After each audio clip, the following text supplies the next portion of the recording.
أما بعد فأعوذ بالله من الشيطان الرجيم بسم الله الرحمن الرحيم يا أيها الذين آمنوا ادخلوا في السلم كافة ولا تتبعوا خطوات الشيطان إنه لكم عدو مبين. وقال الله تعالى ومن يبتغ غير الإسلام دينا فلن يقبل منه وهو في الآخرة من الخاسرين. وقال النبي صلى الله عليه وسلم من تشبه بقوم فهو منهم أو كما قال عليه الصلاة والسلام.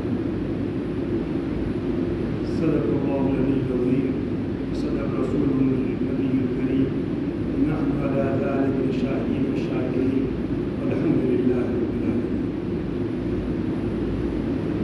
عزیز دینی بھائیوں، آپ کے سامنے دو آیتیں پڑھی گئی اور ایک حدیث کی تلاوت کی گئی.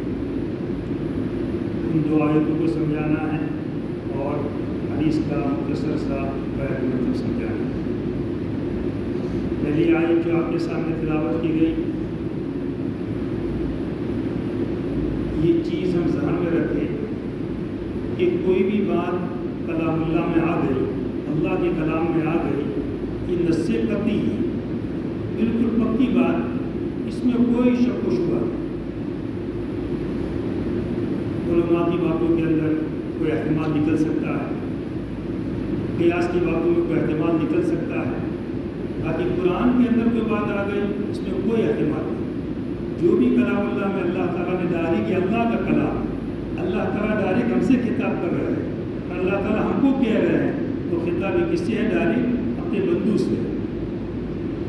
یا ایھا الذین آمنوا ادخلوا فی السلم کافۃ، اے ایمان والو، اے مجھے ماننے والو، جو مجھے مانتے ہیں وہ اسلام کے اندر پورے داخل ہو جاؤ اور شیطان کا اتباع نہ کرو، شیطان کے قدم بقدم مت چلو.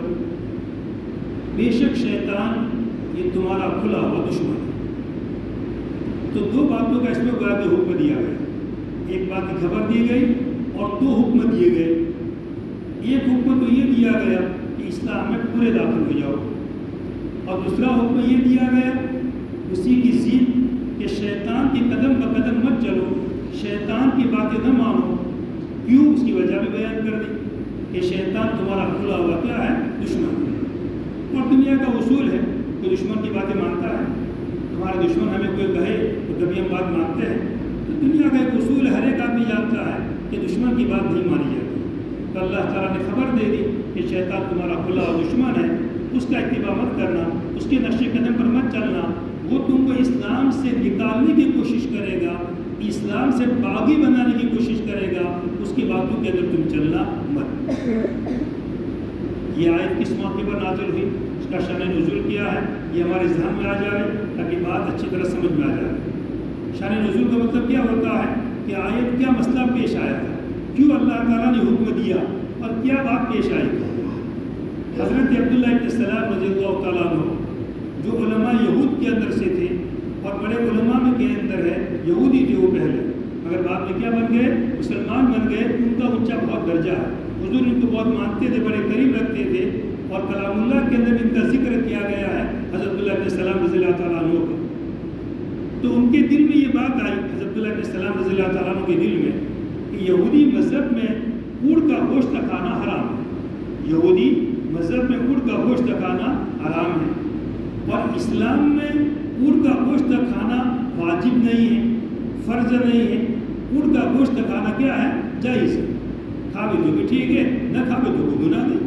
اگر کسی نے پوری زندگی اونٹ کا گوشت نہیں کھایا تو کوئی آدمی گنہگار نہیں بنے گا، اس کی کوئی پکڑ نہیں ہوگی. اللہ کے گھر پوچھا نہیں جائے گا کہ تو نے اونٹ کا گوشت کیوں نہیں کھایا. تو اسلام میں کچھ ضروری ہے نہیں، کھاؤ تو بھی ٹھیک ہے، نہ کھاؤ تو بھی ٹھیک ہے. اور یہودیت کے اندر اونٹ کا گوشت کھانا کیا ہے؟ حرام ہے.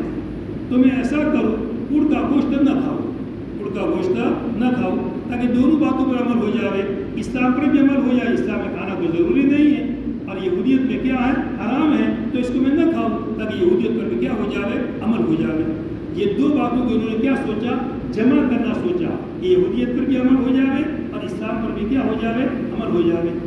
اسی پر آیت نازل ہوئی، اسی پر اللہ تعالیٰ نے کیا نازل کر دی، آیت نازل کر دی اور کہہ دیا کہ اسلام میں کیا ہو جاؤ، پورے پورے داخل ہو جاؤ۔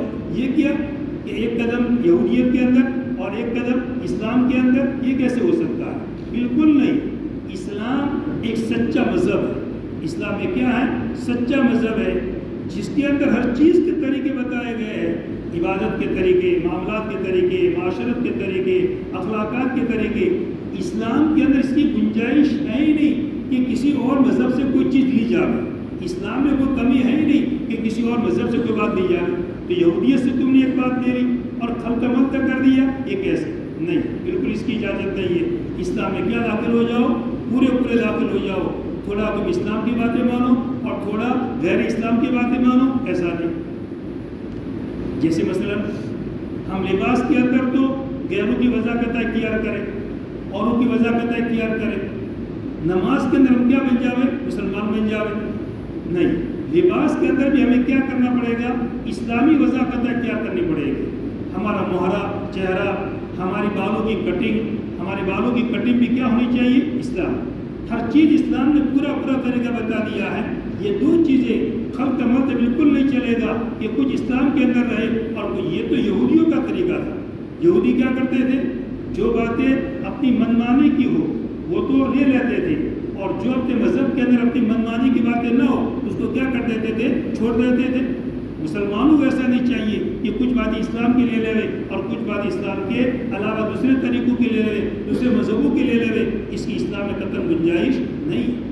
اس لیے یہ کام کس کا ہے؟ شیطان کا ہے۔ شیطان نے پٹی پڑھاتا ہے کہ بھئی سب مسلمان کرتے ہیں، چلو تم بھی کرو۔